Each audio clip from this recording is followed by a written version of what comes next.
Here's 10 roaches instead of a new heart. Yeah, yeah, yeah, yeah. Returning the thread of the architects. Yeah, yeah, yeah, yeah. So Idris, wake up and my mouth is one. Soulless, did you bring Mr. Punch?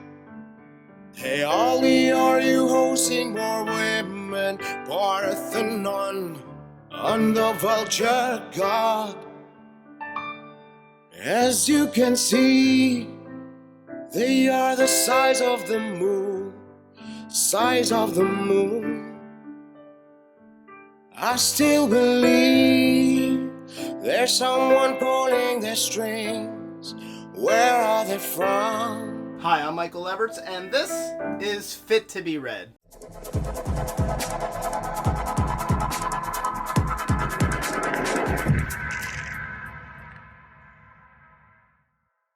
Eyes of the Void is the phenomenal sequel to Adrian Tchaikovsky's wonderful Shards of Earth, and is thus the second book in Tchaikovsky's Final Architect series. I recommend this novel to the science fiction reader who's read Shards of Earth and loved it. How could you not? Shards was a great read. Seriously though, if you enjoyed Shards, this is a worthy continuation and extension of the story. The easy audience to recommend this book to are those who like the Expanse series or even Star Wars. It's impossible to not recognize Expanse parallels. As with each review on this channel, the episode will begin with a spoiler-free review to introduce you to the novel. While I won't spoil this book, there are some elements of the review that could be considered mild spoilers for Shards of Earth, the first book of this series. Following the summary, I'll announce a 5 likes and 5 dislikes segment that will include spoilers for those who've read the novel and are still thinking about it and want to get some more thoughts about it from me. Engage with me in the comment section and let me know if you've started this series and if you have any thoughts about it. Eyes of the Void is a 2022 release, and somehow surprisingly, I've read it on schedule. In Shards of Earth, Tchaikovsky introduced Idris, an intermediary, one who can navigate ships through unspace.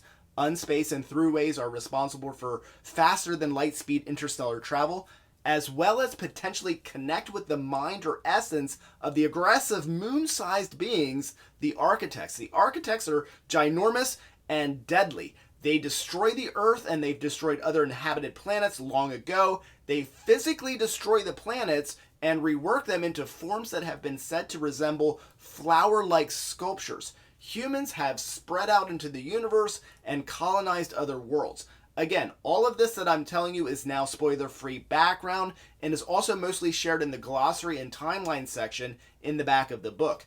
Governed by the Council of Human Interests, also known as HUE, humanity has spread out and met and collaborated with other species in the universe, including, among others, the worm-like Castigar, the crab-like Hanalambra, and the Aesiel, a supposed divine and technologically advanced race. Shards of Earth also introduced another main character, Myrmidon Executor Sullus, a Partheni agent. The Parthenon is a military force created with genetically engineered women and meant to represent the ultimate advancement of the human species. These women are grown in parthenogenic vats, while the Partheni have often come to the aid of the colonies to be the first line of defense against the Architects. When the Architect threat is not imminent, conflict between the Partheni, the colonies, and the Aesiel-led hegemony are elevated.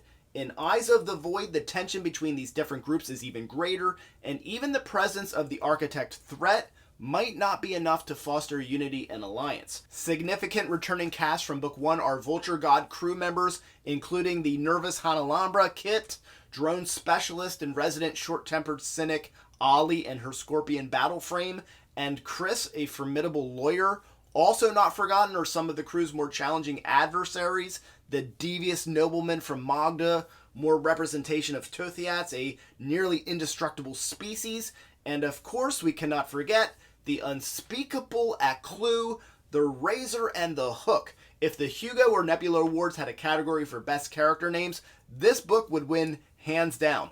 Along with Aklu, we are introduced to another divine Aesiel, the Radiant Sortil, the Provident, and the Prescient. At the end of Shards of Earth, this is a spoiler for that first book, of course, Idris' telomere connects with an architect, sending it away and thus saving the prime world of the colonies, Berlinhof, from destruction. Within Idris's connection with the architect, he learns the architect was sent under duress and the path of destruction was by another's design. In Eyes of the Void, along with returning cast and familiar species, also returning is a focus on the study and significance of the originator artifacts. You may remember these were mostly controlled by the hegemon, and they seem to repel architects from attacking the worlds where these objects and installments were located.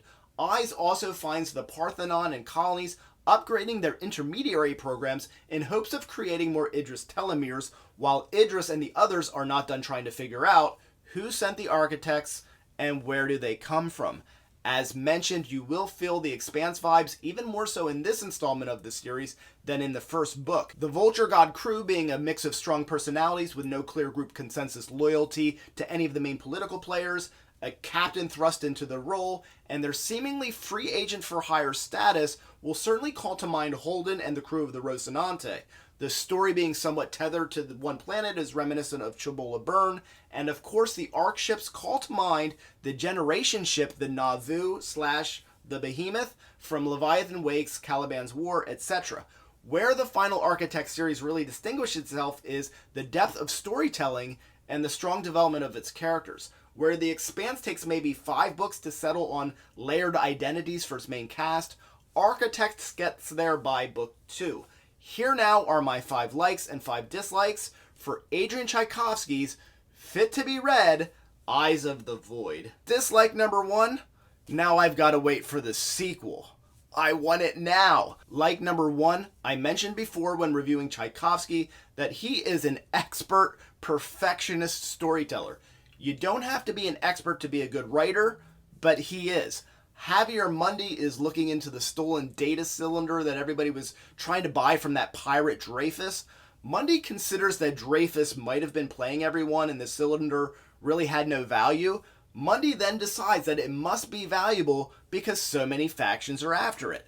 I immediately wondered if Tchaikovsky's writing was a little bit naive here. I mean, maybe everybody fell for the same ruse. That can happen, right? You can't just use that as evidence. It was as if Tchaikovsky knew I was thinking this, and then he went deeper into the deception from Mundy's own team members as further and more solid evidence that someone, somewhere, knew intimately the value of the data. Perfectionist storytelling. Dislike number 2, chapters are titled with character names, which I generally like in a book. I find it unusual, though, that there are, at times, multiple Idris chapters in a row. It just seems curious why 2 chapters in a row would be the same name or the same title. Idris is the most interesting character in the novel, though, so I can't really complain about that, can I? Like number 2, man, Tchaikovsky, when he decides that it's time for action, he brings the action. When the architects and the Ark ships are fighting it out and Sullus is trying to fight the Voyani, the action is heart-pumping. It's perfectly paced, and the sense of being just a hair from death is palpable. Tchaikovsky chooses the same moment to ramp up the political intrigue, bringing the Partheni and Hugh conflict to the brink. Like number 3, the relationships between the crew of the Vulture God are complex. We got a little bit of this at the end of Shards of Earth, but in Eyes of the Void, Tchaikovsky really ramps this up, and I really feel like we get much, much closer to these characters. Dislike number 4, Chris has one really great moment, but beyond that, we don't get enough time with her. I really enjoy Chris as a character. I wanted to see more. Like number 4, this part from the book, then there were sounds like coughs or barks, all tinny and metallic, and issuing from one of the thing's many ragged implants, and then a voice. It will serve! The crusade progresses! Idris wanted to know who fixed up that voice for Ahab. It was made of screams, human-sounded screams modulated and blended until they chorused out perfectly comprehensible words. That was pretty cool. Dislike number 3, the book is an absolute page-turner, especially the race against the destruction of the originator device. It does, however, feel a bit that the exciting, necessary, truth-revealing machine comes with the cost of destroying their habitat. I'm not going to say cliche, but Dislike number 5, there are so many skirmishes and chases, a full-on war. and not one good guy is killed. Maybe that happens in the third book, but it feels like we should have had at least one heartbreaker. Like number 5, this is more an observation, but this is a book that reads like a movie. Looking back on it now, I can picture the fight scenes. I can picture what Sullus looks like. I can picture Idris's little scrawny body. Half of the scenes in this book. This is a book that could easily be turned into a movie or a mini series, and I think that's a great testament to how vivid Tchaikovsky writes. This is something I would watch. I really enjoyed watching The Expanse. I enjoy watching Star Wars, Star Trek, all of those things. This could be right up there with any of those. Thank you for watching. I'm Michael Leverts, and this is Fit to be Read.